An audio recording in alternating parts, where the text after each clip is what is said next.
같이 하나님 말씀 나눌 건데요. 오늘 제목은 보다 중요한 것이라는 제목으로 같이 말씀 나누고자 합니다. 오늘의 주제는 부르심입니다. 부르심. 이 부르심과 관련해서 혹시 이런 질문 던져본 친구들 있을지 몰라요. 이런 훌륭한 친구들. 하나님 부르셨는데 그게 하필 왜 나일까? 이 많고 많은 사람들 중에 왜 하필 나일까? 이런 질문 해본 친구.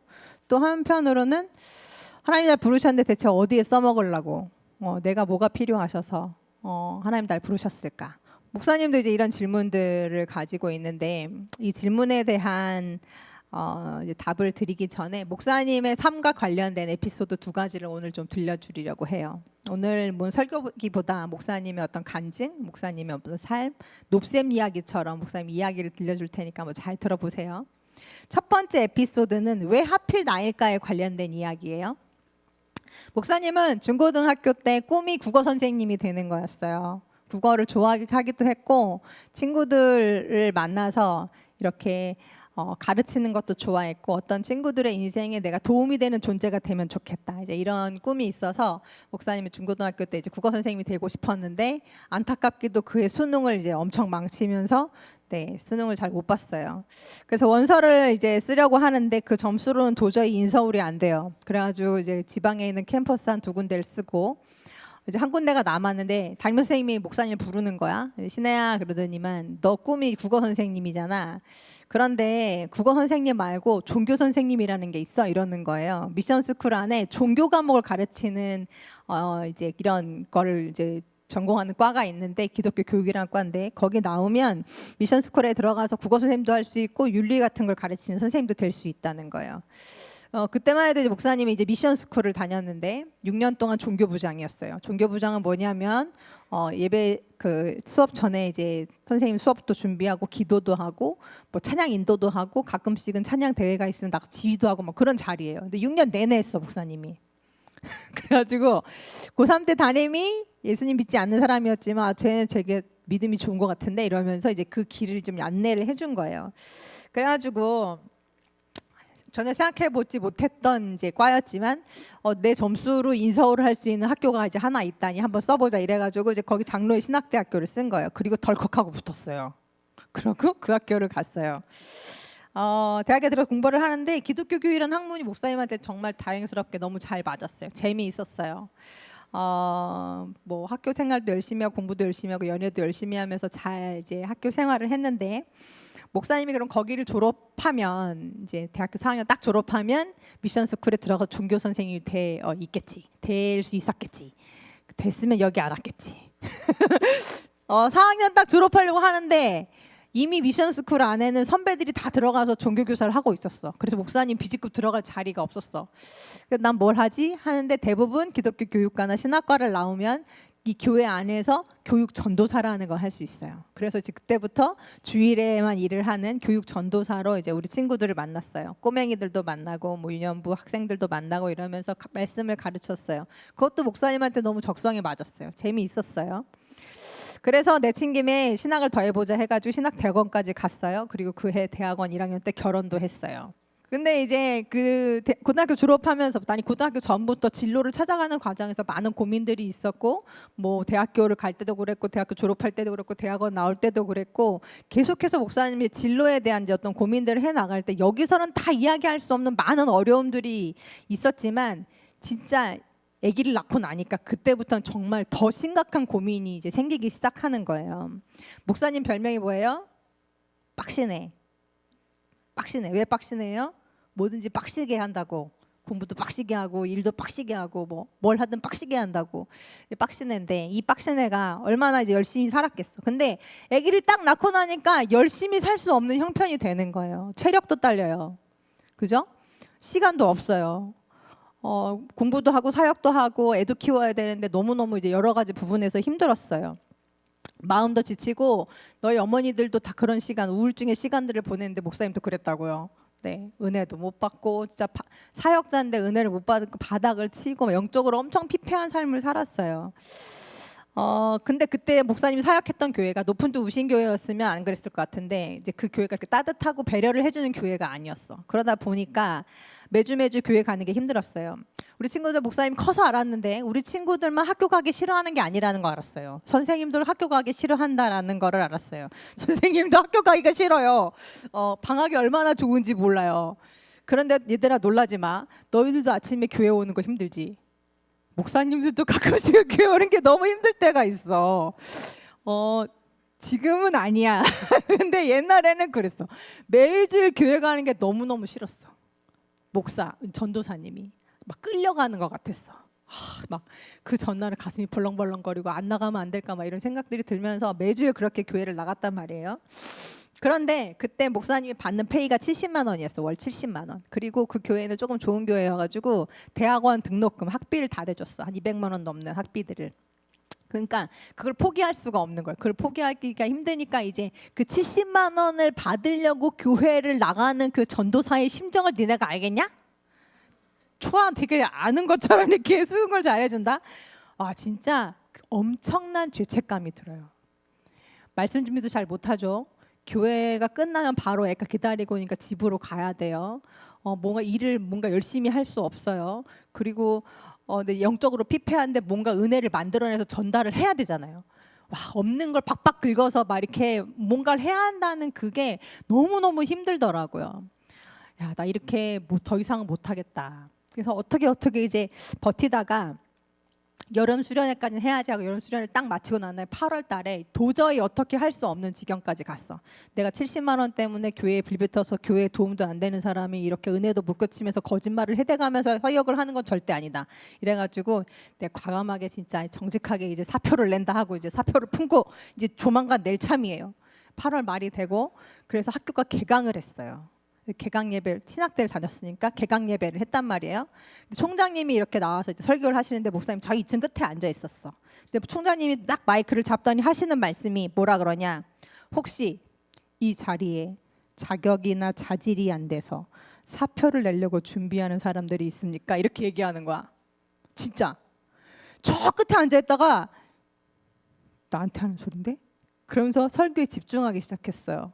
그랬더니 이 총장님이 계속해서 하시는 말씀이 그런 사람들 있으면 다시 사표 집어 넣으라고, 절대 사표 내지 말라고 하면서 이 말씀을 읽어줬어요. 다음 말씀 띄워줘 보실래요? 야고보서 4장 6절에서 7절 말씀인데요.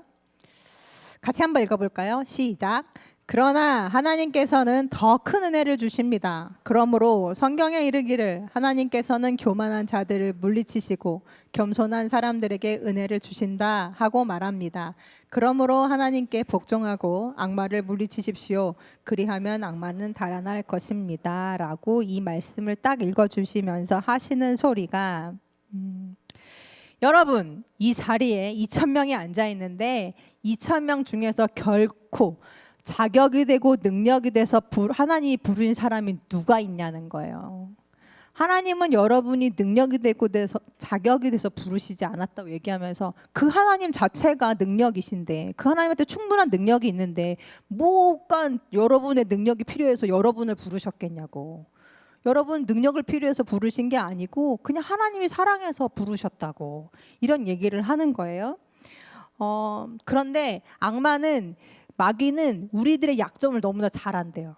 내가 뭐가 부족한지 어느 부분에 연약한지 잘 알아서 계속 우리한테 이런 시험과 공격을 준다는 거예요. 야, 네가 그래서 전도사냐? 야, 너 자격 없잖아. 너 지금 그거 하는 거 너 진짜 너 억지로 짜내서 그러는 거잖아. 너 70만 원 때문에 지금 사역하는 거잖아. 계속 이런 공격들을 한다는 거예요. 너 교회 아무 도움이 안 되잖아. 응? 그 돈 받고 그렇게 하는 게 그게 목회자가 할 짓이냐? 이런 생각들을 계속 심어준다는 거예요. 그래서 결국 이제 우리는 양심상 못 버티고 사표를 내고 교회를 그만두는데 그러면 제일 좋아할 게 누구냐? 하나님이 좋아하시겠냐? 이렇게 얘기하시면서 제일 좋아할 건 사단이라고. 사단은 우리의 약점을 알아서 어떻게든 당신들이 하나님 앞에 붙어있는 그 관계의 그 꼬락선을 못 본다고. 하나님과 멀어지게 하는 게 사단의 전략이라고. 그런 생각을 집어넣어서 혹시라도 사표 내고자 하는 사람들이 있다면 절대 내지 말고 그냥 하나님 앞에 꼭 붙어 있으라고 이렇게 얘기를 하시는 거예요. 하나님은 여러분이 필요해서 부른 것도 아니고 자격이 안 되는 것도 알았다고. 그냥 사랑해서 부르신 거라고. 그리고 능력이 없어서 부른 게 맞다고. 능력이 없어야 하나님 의지하지 않냐고. 그래 하나님 능력이 여러분의 능력이 되지 않는 거냐고 하시면서 막 그렇게 혼내시는데 제가 정말 저 위에서 내 얼굴 앞에다 대고 하시는 말씀처럼 들렸어요. 그래서 그 예배가 끝난 이후에 정말 그 채플시 2층 꼭대기에 앉아있다가 남들은 다 밥 먹으러 나가고 나 혼자 30분을 앉아서 울었어. 펑펑 울었어. 그리고 하나님 제가 일단 버틸 수 있는 데까지 버텨보겠습니다 하고 이제 반년을 더 버텼어요. 그리고 나서 12월 마지막 주에 높은 뜻 숭의교회로 목사님이 이제 이직을 했는데 그러고 나서 18년이 지났어요. 목사님은 18년 동안 그때 그 고비를 넘기고 높은 뜻 안에서 사역하고 있어요.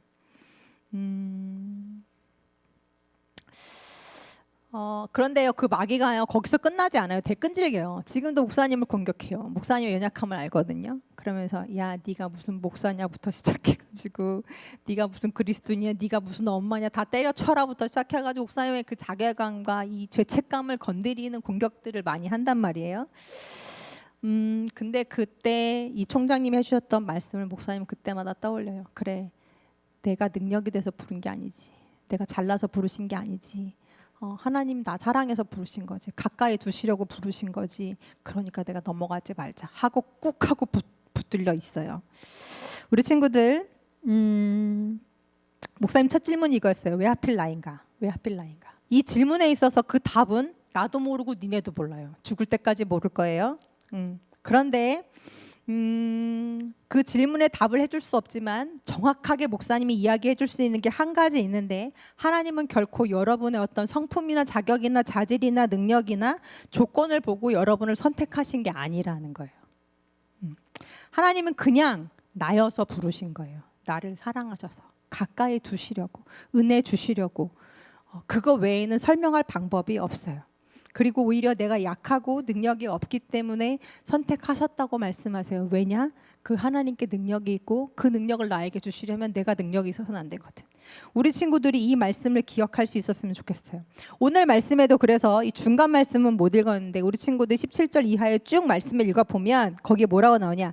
할례 받은 사람이든 할례 받지 않은 사람이든 상관없다. 입교를 한 사람이든 입교를 하지 않은 사람이든 상관없다. 세례를 받은 사람이든 세례를 받지 않은 사람이든 상관없다. 하나님의 일을 하면은 부르심에는 결코 그 모든 것이 조건이 되지 않는다. 기혼자든 결혼을 하든 결혼하지 않든지도 상관이 없다. 그리고 종이든 주인이든 그것도 아무런 상관이 없다고 그 중간 말씀에 나와요. 하나님은 그들을 그 각자의 부르신 그대로 그들을 사랑하셔서 부르셨고 그들을 쓰고 싶어서 부르셨다라고 나오죠. 그러니 우리 친구들 자라면서 목사님과 같은 공격 수없는 공격들을 많이 받게 될 거예요. 우리 친구들이 이 자리에 나오기에도 지금까지 이 신앙을 버티면서 여기까지 틴즈누리에서 함께 예배를 드리고 있음에도 많은 공격들이 있었을 거예요. 나는 공부도 못하고 잘하는 것도 없고 나는 인기도 없고 잘생기지도 못했고 노래도 못 부르고 그리고 심지어 나는 믿음도 없고 남들은 모르지만 내 안에는 정말 내가 감당할 수 없는 죄가 너무나 깊게 있고 이걸 잘 나는 이겨내지 못하고 이런 내가 무슨 예수를 믿지? 라고 생각하는 친구들이 분명히 이 안에 있을 거예요. 나보다 공부도 잘하고 멋있고 능력도 많고 뭐 하는 것도 많고 인기도 많고 사교성도 좋고 그런 친구들이 여기에 세고 셌는데 나만 루저 같은 느낌. 나는 여기에 잘 어울리지 않는 느낌. 그런데요. 그런 생각이 들 때 오늘 목사님의 설교가 생각났으면 좋겠어요. 그건 하나님이 주신 생각이 절대 아니에요. 그건 분명 사단이 주는 생각이에요. 왜냐하면 사단은 여러분을 하나님과 멀리 떨어뜨리는 것 그 하나가 목적이거든요. 오늘 같은 생각이 들 때 그 마귀를 대적하고 물리칠 수 있는 사람들이 됐으면 좋겠어요. 첫 번째 질문, 하나님이 왜 나를 부르셨냐? 이 대답은 나도 모르고 여러분도 모른다고 했어요. 하지만 한 가지 분명한 건 내 자격과 조건과 그것이 아무 상관이 없으니 내가 어떠해서 나를 부르신 게 아니니 목사님도 어떤 탁월한 능력이 있어서 이 자리에 서 있는 게 아니니 나를 필요하시고 사랑하시기 때문에 부르셨던 그 마음으로 왜 하필 나인가에 대해서 우리 친구들 그거에 대해서는 생각하지 말고 그냥 그 부르심 안에 있었으면 좋겠어요. 그럼 두 번째 질문. 첫 번째 질문이 뭐라고? 왜 하필 나인가? 그건 답이 없다 그랬어요. 두 번째 질문. 그럼 하나님이 나를 어디에 쓰시려고 부르셨냐? 이거에 대한 또 목사님의 또 썰을 풀어줄게요. 4년 전 이야기예요. 따끈따끈한 4년 전 이야기. 2020년 1월에 우리 교회는 높은뜻 강성교회로부터 분립을 해서 높은뜻 우신교회가 됐어요. 그리고 첫 예배를 드렸어요. 높은뜻 광성교회가 이제 숭의교회부터 이제 분립을 해가지고 10년이 지나면서 교회가 많이 부흥을 했어요. 한 2,000명 정도가 넘었으니까. 그러다 보니까 수많은 문제들이 생기기 시작했어요. 예배실도 좁고 뭐 주차장도 좁고 우리 다음 세대 친구들이 들어가서 예배드리는 공간에도 여러 가지 문제들이 생기고 하면서 이제 우리도 숭의교회 때처럼 분립을 교회를 이제 나눌 준비가 됐나 보다 해가지고 1년을 잘 준비해서 높은뜻 광성교회가 이제 사람들 자원을 받아서 지원을 받아서 이렇게 우신교회를 분립했다고요. 그리고 2020년에 여기 우신 고등학교에서 처음 예배를 드렸는데 광성교회에서 그래서 우신교회로 이제 분립을 할 때 목사님들, 전도사님들 중에 누가 갈 거냐 이런 문제들이 있었어요. 그래가지고 이제 기도를 하면서 이제 목사님도 뜻을 정해야 되는데 기도할 때 하나님이 목사님한테 주신 말씀이 있어요. 신혜야, 네가 가서 뭘 하려고 하지 말고 내가 너를 위해서 보내는 거니까 가 이렇게 말씀하셨어요. 그래가지고 나를 위하는 거라는데 내가 뭐라고 거절하겠어요. 그래요? 제가 갈게요 하나님. 이제 그러면서 정말 막 그 뜨거운 마음으로 분립할 때 얼마나 마음이 가난해지는 줄 아냐? 막 뜨거운 마음으로 막 눈물을 흘려가면서 기도하면서 준비하면서 이렇게 딱 멋있게 2020년 1월 첫째 주 예배를 짠 드렸다고요. 드리고 나서 그 주가 됐는데요. 와, 그때부터 정신이 차려지기 시작하는 거예요. 정신이 차려지기 시작하는데 내가 광성교회에서 뭘 버리고 왔지? 이런 생각들이 그때부터 들어요. 목사님이 교육부를 담당하면서 목사님과 같이 사역했던 사역자만 20명이었어요. 그리고 목사님은 2,000명 교회이니까 그때 페이도 훨씬 많이 받았고 오류동은 그때만 해도 집이 천호동이었는데 와, 이 오류동까지는요 한 1시간 반이 걸려요. 차를 타고 오려면. 막 그저 길에서 시간 버리죠. 내 페이의 많은 부분을 포기했죠. 와, 그래도 20명이나 거느리면서 교육부를 감당하고 있었는데 여기 오니까 꼴랑 3명 이렇게 같이 사역하고 있죠. 내 뒤에는 셔터문이 내려오는데 뒤에서는 찬바람이 슝슝 들어오죠. 화장실은 저 계단을 타고 올라가야 되죠. 나는 책이 많은데 책꽂이에 책도 다 꽂히질 않죠. 너무 진짜 한마디로 구질구질했어요. 더 가장 큰 시험은 뭔 줄 알아요? 높은뜻 강성교회에서 바로 내 옆자리에 앉아서 똑같은 부목사님을 하고 있던 박상윤 목사님이 높은뜻 우신교회 와서 담임 목사님이 된 거예요. 나는 여전히 부목사님 나부랭이에요. 와, 그게 첫째 주 주일날 딱 내 눈에 들어오면서부터 마음 가운데 시험이 훅 들어왔어. 내가 대체 뭔 짓을 한 거지? 내가 뭘 버리고 온 거지? 근데 이걸 있잖아, 번복도 못해. 돌아가고 싶어도 돌아가지 못해. 누구한테 얘기도 못해. 그러니까 마음속에서 전쟁이 일어나기 시작했어요. 그때 얼마나 바빴는지 아침 주일 새벽 6시에 퇴근을 했어. 집에 가서 1시간 거리에 가서 옷을 갈아입고 씻고 다시 8시까지 교회를 가는 이 생활을 했어. 와, 내가 미쳤지. 미쳤었나 봐 내가. 미쳤었나 봐요 하나님 막 이러면서 집으로 돌아가는 그 밤 늦게 막 10시 11시 퇴근하면서 서부간선도를 타고 천호동을 가고 이러면서 맨날 차에서 울었어. 하나님을 원망하고 막 이러면서 막 이 마음이 어떻게 해결이 안 돼가지고 막 울었단 말이에요. 그랬는데 그날도 밤 한 10시쯤에 서부간선도를 타고 울면서 막 마음에 막 힘들어 울고 있는데 갑자기 목사님 마음 가운데 하나님이 말씀을 한 구절 줘요. 말씀 한 구절 떠올려 주시는데 이 말씀이었어요. 같이 한번 읽어볼까요? 시작. 여호와의 말씀이니라. 너희가 나를 두려워하지 아니하느냐? 내 앞에서 떨지 아니하겠느냐? 내가 모래를 두어 바다의 한계를 삼되 그것으로 영원한 한계를 삼고 지나치지 못하게 하였으므로 파도가 거세게 이나 그것을 이기지 못하며 뛰노나 그것을 넘지 못하느니라. 아멘. 그러면서 이 이미지 하나를 탁 떠올려 주세요. 그럼 하나님 말씀이 들려와요. 신혜야, 내가 너한테 준 자리는 저 바다야. 박상현 목사님한테 준 자리는 저 무치야. 그래서 내가 너에게 그 자리를 명했어. 그런데 이건 신혜야, 높고 낮음의 문제가 아니다. 너는 너가 해야 할 몫이 있는 거고, 박상현 목사는 박상현 목사가 해야 할 몫이 있는 거야. 네가 그 일을 누구보다 잘 감당할 수 있으니까 내가 그 자리를 준 거야. 그 자리를 지키면서 네가 나를 왜 일해줄 수는 없겠니? 이렇게 말씀을 해오시는데, 와, 정말 거짓말처럼 조금 전까지만 해도 하나님, 내가 대체 뭐가 모자라고 난 담임 목사가 아니에요. 하나님, 내가 저분보다 못한 게 뭐가 있어요? 내가 이렇게 다 버리고 왔는데 막 이러면서 막 이랬는데, 갑자기 하나님 음성이 딱 들려오기 시작하면서 그 모든 원망과 분노와 막 서러움과 슬픔이 싹 사라지는 걸 느꼈어요. 하나님, 그쵸, 맞죠. 하나님 부르신 자리가 여기죠. 제가 그걸 또 놓쳤네요. 하나님, 내가 이 자리, 이 바다의 이 자리, 파도의 이 자리를, 저 선을 넘어가지 않고 잘 지킬게요 라는 고백을 그날 했어요. 우리 친구들, 하나님이 나를 어디에 쓰시려고 부르셨나, 이런 질문들 우리 한 친구들도 있고 앞으로 해나갈 친구들도 있을 텐데요. 그게 다 그냥 하나님 뜻이래요. 근데 그게 내가 어디에 있느냐, 무엇을 하느냐는 그리 하나님 앞에 중요한 일이 아니라고 말씀하시는 거예요. 내가 하나님의 부르신 가운데 있느냐, 내게 맡기신 일들을 내가 얼마나 기쁨으로 감사함으로 내 소명으로 알고 그 일들을 잘 감당해내느냐, 그게 중요하다고 하나님 지금 말씀하시고 있는 거죠. 고린도서 7장 말씀에 보면, 그래서 내가 어떤 자리에 부름을 받았든 또 그 자리로 어떤 자리로 부르심을 받아서 나아가든 그건 문제가 전혀 되지 않는다라고 말씀하고 있어요. 할례자냐 무할례자냐, 종이냐 주인이냐, 그건 일도 중요하지가 않고 그저 하나님 부르신 그 자리에서 부르심을 받은 그대로 충성하고 하나님과 함께 머물러 있으라고 오늘 말씀에서 얘기하고 있죠. 끝절 말씀 같이 한번 다시 읽어볼까요? 시작.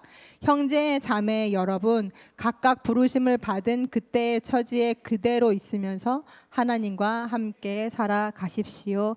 아멘. 하나님을 위해 공부 열심히 하는 거 중요해요. 우리 학생 시절에 하나님의 영광을 위해서 축구 열심히 하는 거 중요해요. 그리고 내가 이 다음에 훌륭한 사람이 되고 유명한 사람이 되고 돈을 많이 벌어서 하나님께 영광 돌리는 사람이 돼야지라는 생각들도 훌륭한 생각이에요. 그런데 하나님이 우리 친구들한테 원하시는 것은 우리 친구들이 어느 자리에 있든 어떤 형편에 있든 지금 내 모습 이대로 하나님과 함께 그 자리에 머물러 있는 거예요. 축구를 할 때도, 공부를 할 때도, 무슨 일을 할 때도, 예은이가 빵을 만들 때도, 뭘 할 때도 그 자리에 하나님과 함께 있기를 힘쓰는 거예요. 그런데 신기해요. 이게 결과는 똑같은 것 같아요. 열심히 하는 게 똑같은 것 같아요. 그런데 동기가 달라요. 내가 하나님을 위해서 열심히 한다고 하지만 그것이 하나님이 원하시지 않는 것일 수도 있어요. 그런데 하나님과 함께 하면 열심히 하고자 하는 마음이 나와요. 그러면 거기에서 이 모든 것을 뛰어넘는 자유함도 나오고, 그리고 이 어려움을 극복할 수 있는 용기와 인내도 나오고, 주님이 주시는 소망도 생기고, 그리고 감사도 나와요.